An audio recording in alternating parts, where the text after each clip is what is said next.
다윗이 기름을 부음 받았을 때가, 그러니까 사무엘이 갑자기 등장해서 들판에서 양을 치고 있는데 사무엘이 다윗을 부르라 해서, 그래서 그냥 갔더니 하나님께서 너를 왕으로 세운다고 기름을 부었습니다. 당시 그 블레셋과의 전쟁에 다윗의 형들이 셋째까지 이렇게 전쟁에 참여했다는 것은, 넷째부터 말째인 다윗까지는 20세 미만의 미성년자였다는 것이죠. 그러니까 다윗이 기름을 부음 받고 또 골리앗을 싸워 무찔렀던 때는 17세에서 18세로 추정할 수가 있습니다.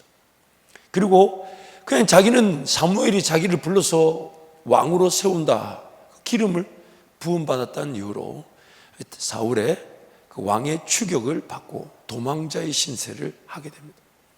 그 도망자의 기간이 다윗이 모든 이스라엘의 왕이 되었던 때의 나이를 성경은 30세라고 하니까 약 한 13년에서 14년을 광야에서 도망 다니게 됩니다.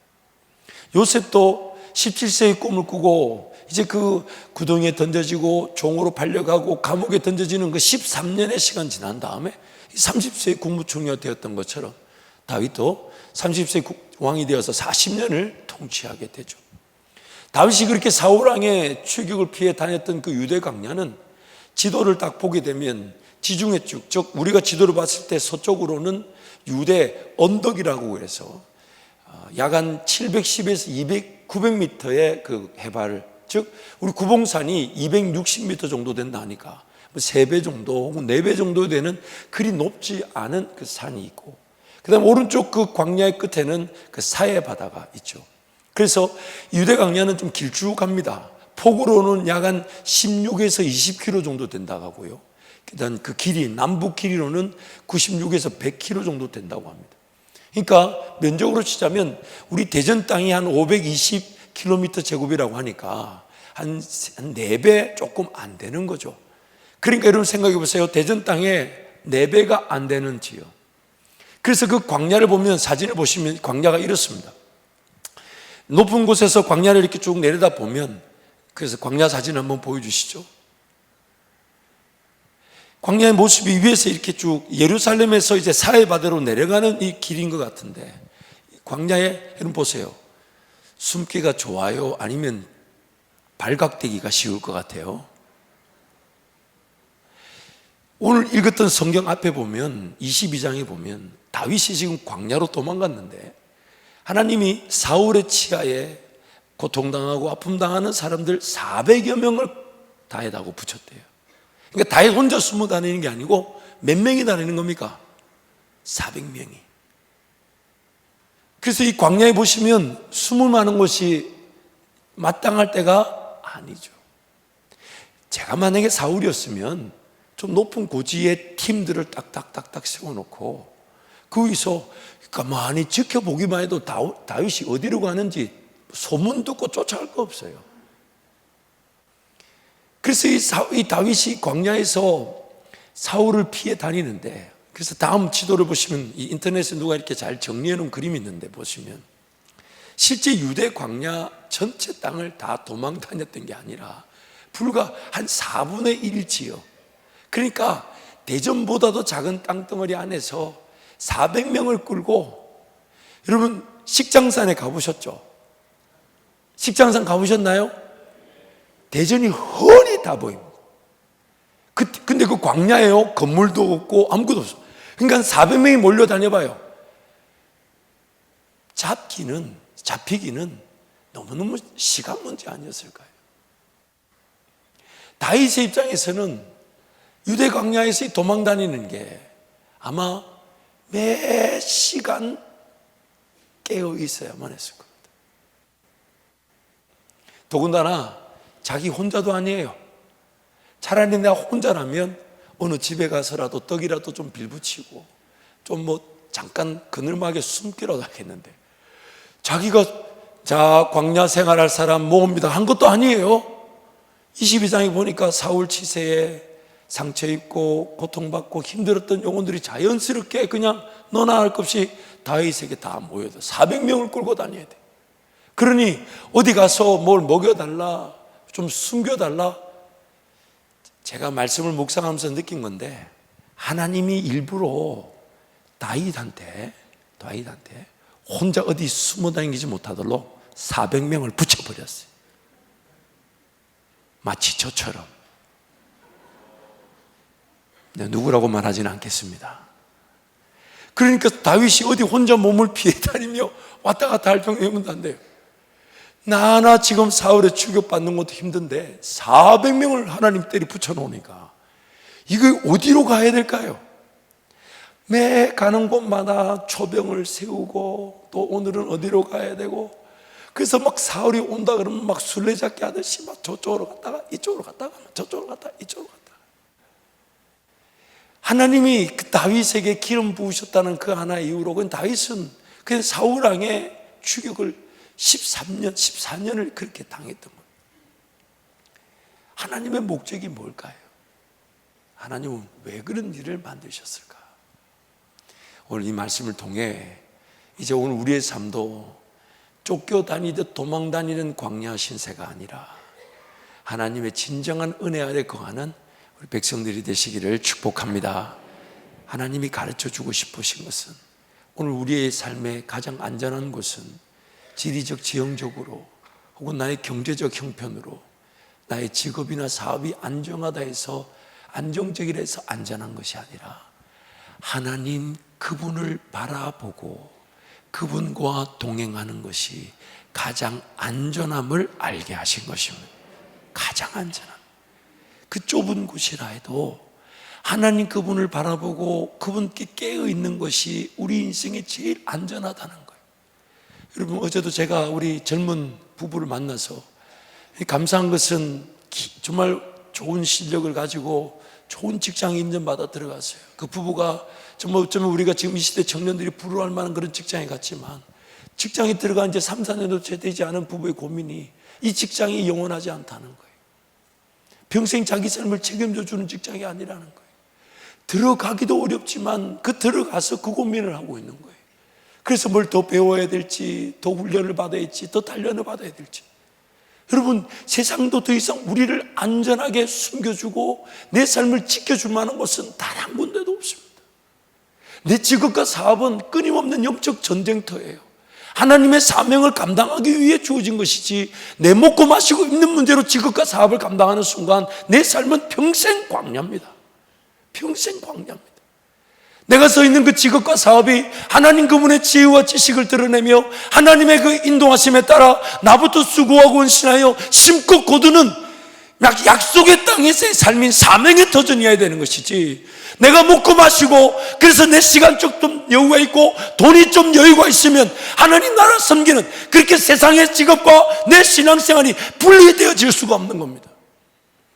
내 삶이 안전할 수 있는 곳은 직업이 안전해서가 아니라, 사업이 안전해서가 아니라, 돈이 많아서가 아니라 하나님 그분 때문에 안전한 것이고, 하나님 그분이 나를 지켜주셔야 안전한 것이고, 하나님 그분이 나와 동행하시기에 매일매일 비록 그 원수가 나를 집어삼키려고 우는 사자처럼 나를 공격한다 할지라도, 그래서 매일매일 그 원수가 어디에 있는지, 어떻게 나를 위협하는지, 어떻게 나를 공격하는지 그것이 두렵고 떨려 주변을 두리번 거린다 할지라도 내 삶을 지키시는 분은 하나님이시고, 하나님 그분을 피난처로 삼는 것이 가장 안전하다는 것을 하나님 알게 하시는 거예요. 그래서 오늘 본문 23장 11절 하나쯤은 14절 말씀에 너무너무 귀한 말씀입니다. 우리 함께 선포합니다. 다윗이 광야의 요새에도 있었고 또 십광야 산골에도 머물렀으므로 사울이 매일 찾되 하나님이 그를 그의 손에 넘기지 아니하시니라. 하나님이 다윗을 사울의 손에 넘기지 아니하시니라. 하나님이 다윗을 사울의 손에 넘기지 아니하시니라. 하나님이 다윗을, 그리고 우리를 지키시기 때문에 세상의 어떤 위협과 환난과 어려움과 고통과 문제 속에서도 우리는 안전한 것입니다. 우리는 안전한 것입니다. 어차피 우리의 직업도요, 사업도, 또 그로 인한 수입도, 또 그로 인해 저축된 것도, 미래에 또 내가 준비한 것도 다 하나님이 은혜로 주신 거예요. 다 하나님이 은혜로 주신 건데, 우리는 자꾸만 그것을 내 피난처로 삼고 나의 안전장치로 삼으려는 욕심을 가지고 있단 말이에요. 그래서 하나님이 지금 광야 그 독비 생활, 다윗이 계획한 것도 아닙니다. 일방적으로 사무엘을 통해 그냥 왕으로 기름 부어 버렸어요. 버젓이 저 사울이 왕으로 있는데, 그래서 도망 다닐 수밖에 없었지만 하나님은 거기서 하나님 그분만이 피난처가 되심을, 세상의 어떤 원수 마귀가 혹은 세상의 어렵고 힘든 상황과 환경이 우리를 위협한다 할지라도 내 삶을 매일매일 지키시고 인도하시는 하나님이 피난처가 되게 하신, 피난처가 됨을 알게 하려고 다윗을 그 광야 여정으로 몰아내신 겁니다. 그래서 하나님이 그 광야 여정 속에 다윗을 가르치는데, 삶은 연명하는 것이 아니라 하나님께 맡기는 기회임을 알게 하신 거예요. 삶은요, 마치 이런 거죠.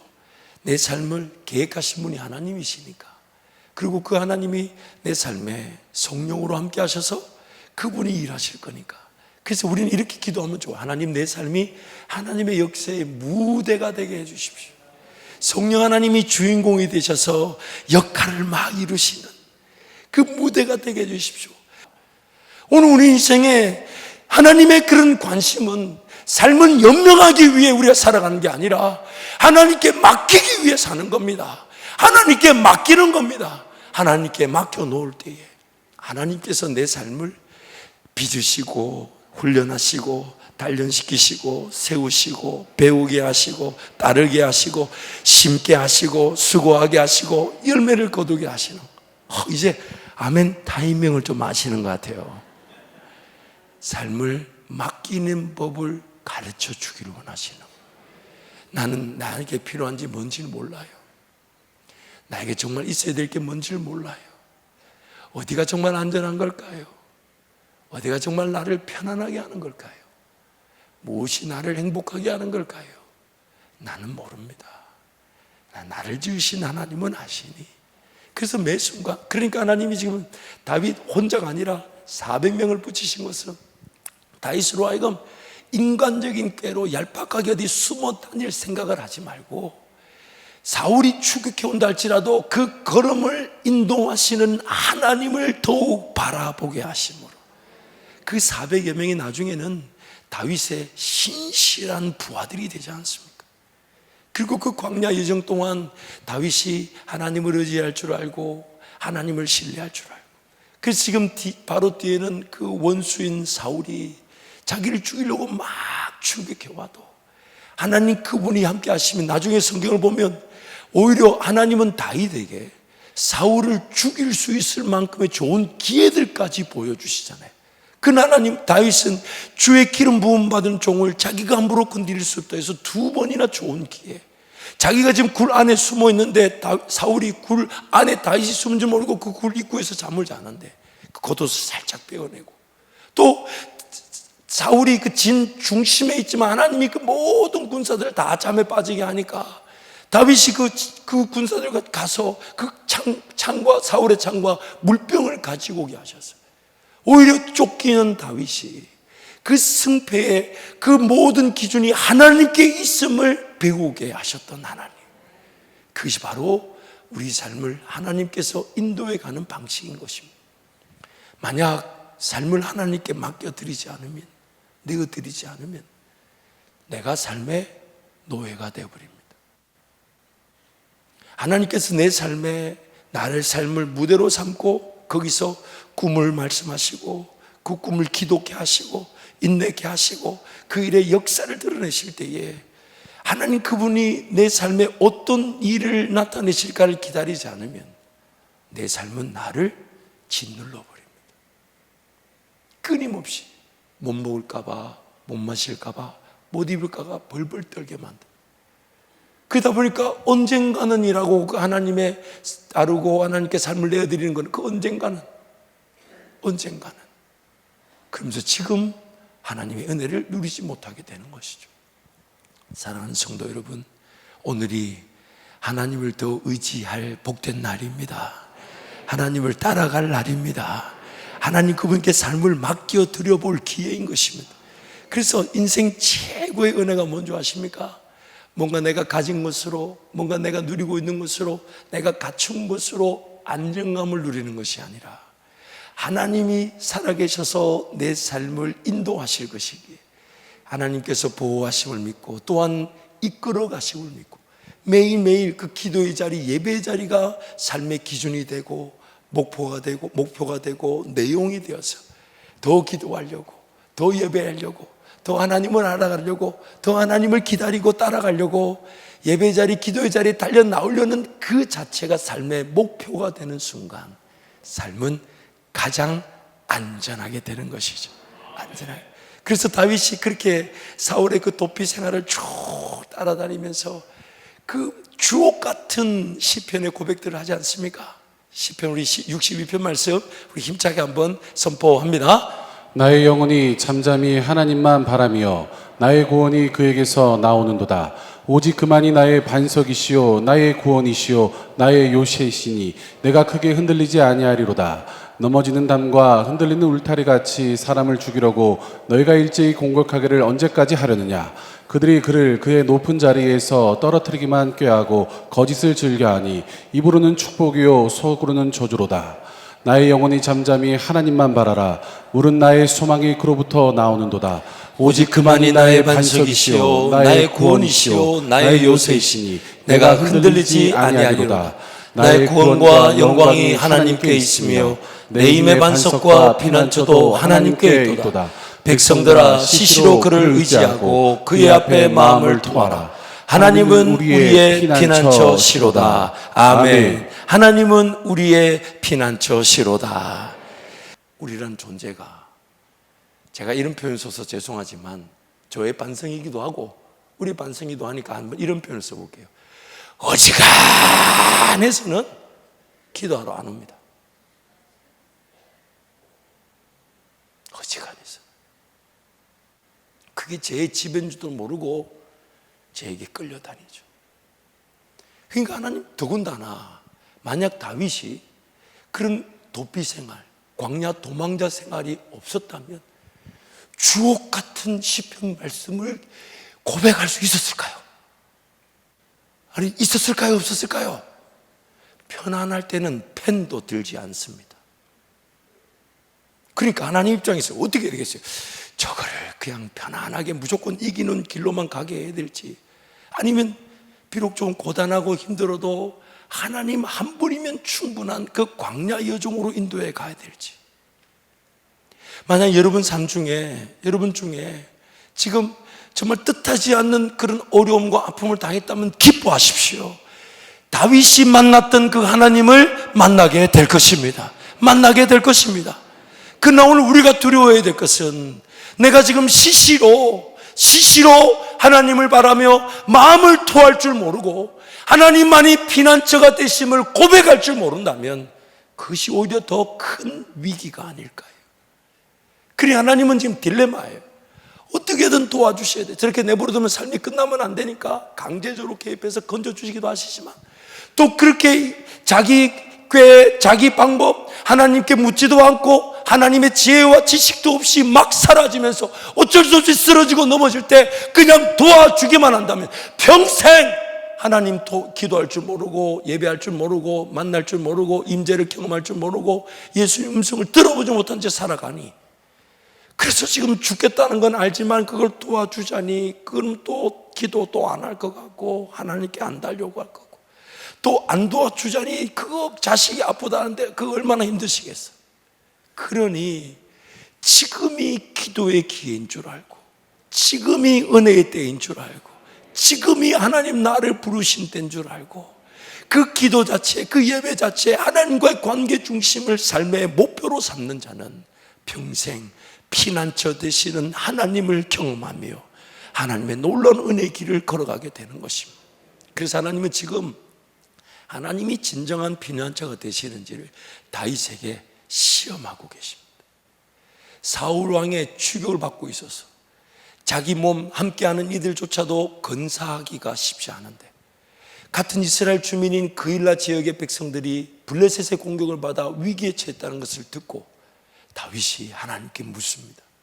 하나님, 제 비록 사울 왕의 추격을 받고 저도 도망자 신세고 내 코가 석자지만, 내 지금 일터에 문제가 있고 내 경제 사정이 녹록지 않으며 내 삶이 정말 이렇게 살아줘도 되는지 안 되는지 가늠할 수 없고 미래를 예측할 수 없을 뿐만 아니라 미래를 위한 준비라고 한다면 정말 내가 미래를 위한 준비가 잘 됐다라고 말할 수가 없지만, 그러나 하나님이 지금 저 영혼을 살리기를 원하시며 하나님이 지금 저 일을 드러내기를 원하시며 하나님이 저것을 통하여 나에게 진정한 필요는 하나님 한 분이면 충분함을 알게 하시기 위해 하나님 저 그일라 주민을 구원하는 저 일을 나에게 허락하신다면 제가 순종하겠습니다.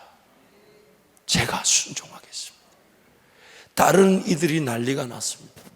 지금 사울이 언제 어떻게 올지 모르고, 실제적으로 그 이후의 기록을 보면 그일라 주민은 다윗이 또 와서 블레셋의 침공을 막아서지만 사울이 다윗을 추격을 온다니까 그일라 주민은 다윗을 사울한테 내줄 요량이었어요. 근데 하나님께서 가자 하시니까 결국 그 다윗의 광야 생활은 하나님이 피난처 되심을 경험하면서, 그리고 그 다윗에게 하나님이 진정한 피난처가 되신다는 것을 가르쳐 주신 거죠. 그래서 하나님은 다윗에게 그일라 주민을 구원하러 가라 먼저 말씀하지 않으셨어요. 다윗이 그일라 주민의 어려움을 듣고 비록 내 인생이 광야 도망자처럼 이리 도망가고 저리 도망가고 내일은 여기서 살아야 될지 모레는 저기서 살아야 될지 내 삶조차 가늠이 되지 않지만, 그러나 하나님이 함께하고 계시기에 하나님께 물었던 겁니다. 하나님, 그럼에도 불구하고 제 삶이 되지 않는다 할지라도 저 그일라 주민을 구원하기를 원하신다면, 저를 통해 일하기를 원하신다면 제가 쓰임받기를 원합니다. 쓰임받기를 원합니다. 그것이 바로 하나님이 진정한 피난처가 된다는 고백이며 순종의 열매인 것입니다. 시편 23편 말씀에 다윗이 시편 기자가 멋지게 고백했잖아요. 우리 함께 선포합니다. 여호와는 나의 목자시니 내게 부족함이 없으리로다. 그가 나를 푸른 풀밭에 누이시며 쉴만한 물가로 인도하시는도다. 내 영혼을 소생시키시고 자기 이름을 위하여 의의 길로 인도하시는도다. 내가 사망의 음침한 골짜기로 다닐지라도 해를 두려워하지 않을 것은 주께서 나와 함께 하심이라. 주의 지팡이와 막대기가 나를 안위하시나이다. 주께서 내 원수의 목전에서 내게 상을 차려주시고 기름을 내 머리에 부으셨으니 내 잔이 넘치나이다. 내 평생의 선하심과 인자하심이 반드시 나를 따르리니 내가 여호와의 집에 영원히 살리로다. 아멘. 하나님이 지금 내 인생의 문제, 턱 밑까지 쫓아온 원수 대적처럼 그렇게 문제 어려움을 다 아시지만 하나님 그분 의지하면 그 원수가 그 인생의 문제 어려움이 내 턱 밑에 와 있어도 잔치의 상을 딱 차려놓고 너 마셔라, 너 먹어라, 그거 걱정하지 마라, 그거 어차피 내가 해결해 줄 거니까 너는 나와 함께 먹고 나와 함께 마시자꾸나. 그래서 요한계시록 3장에 그러셨어요. 내가 그로 들어가 그와 더불어 먹고 그는 나로 더불어 먹으리라. 그렇게 주님이 문 밖에서 두들기고 계신다는 거예요. 그러니까 오늘 이 말씀을 통해 우리 인생의 문을 두들기시는 겁니다. 너는 나와 함께 먹겠느냐? 나와 함께 시간을 보내겠느냐? 나만 바라보겠느냐? 시시로 마음을 토로하고 하나님만이 피난처 되시고 고백하겠느냐? 그 질문을 우리에게 던지시는 것입니다. 그러면 여러분, 인생이 지금 어떤 순간이 있든지 간에 하나님이 반드시 여러분의 인생에 피난처가 되심을 가르쳐 주실 것이고, 또한 그일라 주민을 구원할 기회를 여러분에게도 보여주시면서 삶을 하나님께 맡기는 은혜를 누리게 하실 것입니다. 그래서 우리 함께 찬양